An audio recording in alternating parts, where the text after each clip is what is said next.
This new work is titled Invasion.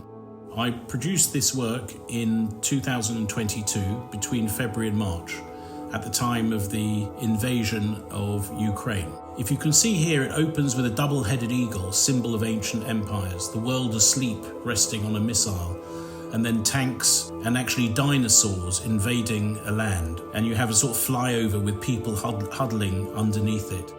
And as you continue, the dinosaurs mutate into these very, very wild creatures braying at the skies.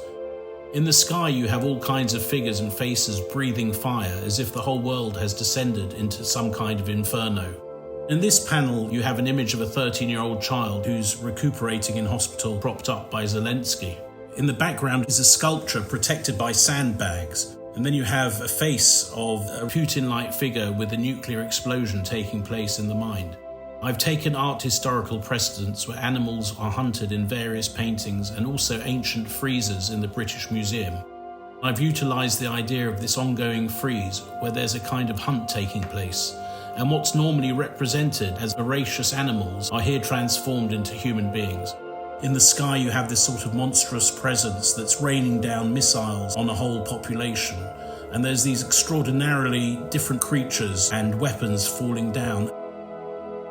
And then you enter this kind of vortex where people are going round and round and round as if they're hunted animals. There's deer here, there's hares and all kinds of other creatures going round and round. And out of this vortex there emerge more figures on the run like refugees tearing across the land. They're both the people invading and paradoxically the people fleeing.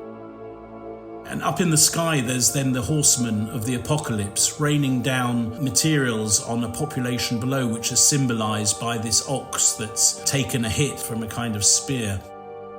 And in the sky there's a monstrous figure with his hand on a nuclear button, but behind him are all kinds of images of invasion and intrusion. Below there's a horse reclining, then symbols of Ukraine like the candles representing people that have been lit everywhere, and images of wheat, and then the trident. So going from the particular to the universal, you have this image of groups of figures plunging into space.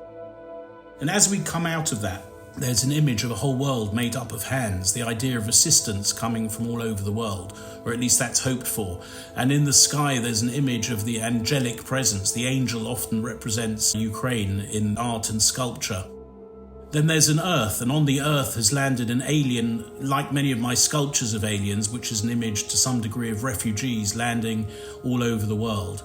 Then you have these images of people carrying all their families and ancestors on them in their minds as they move around. In the distance there's one of the shattered remains of one of the memorials to the Second World War. And then that transforms into trees, and on the ground I've written the names of some of my Ukrainian ancestors.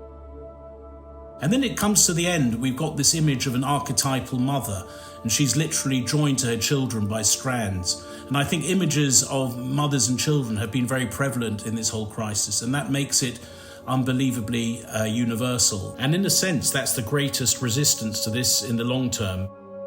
The very last panel is of the Song of the Goat. It's an ancient song that tells that one empire replaces another.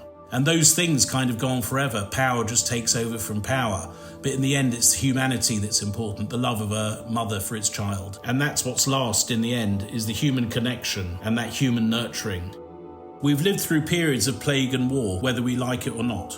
And I felt it was very important to make artwork, serious artworks that mark this period in time.